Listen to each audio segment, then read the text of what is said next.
Bu mashina olganimga bir oydan oshdi. Shu bir oy mobaynida bir 10 millioncha bunga xarajat qildim. Korobkasi ketgan, hadovoylar hammasi qashli yangi bo'ldi.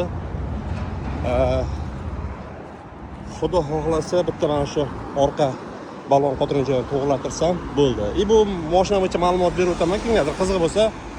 Bu mashina ham yo'l tanlamas, ham bu gazel yuk ortib yurishi orqasi katta bo'ladi. Mana 1 metrdan ziyod yuk ortish uchun вообще zo'r. Farkop, pakop, domiy prinsip bilan tortib yurishga ham zo'r. Rasxod daniga 14 litr, 13,5 litr rasxod qildi. Propan litrga. To'g'risini aytib o'taman bu. O'zimda bo'lgan holat. Gidravlika rol, bitta konditsioner yo'qligiga sal muammo bo'lib turibdi, qolgan hammasi zo'r. Shahar ichiga ham yaxshi. Shahar ichidagi rasxodi bizda 2-3 litr ko'proq bo'ladi, strassani qaraganda.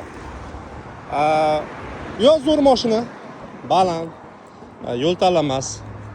Kimdir mana shu Patriot olaman desa, bilingki, trassada 14-13,5 litr benzin ham shu atrofda.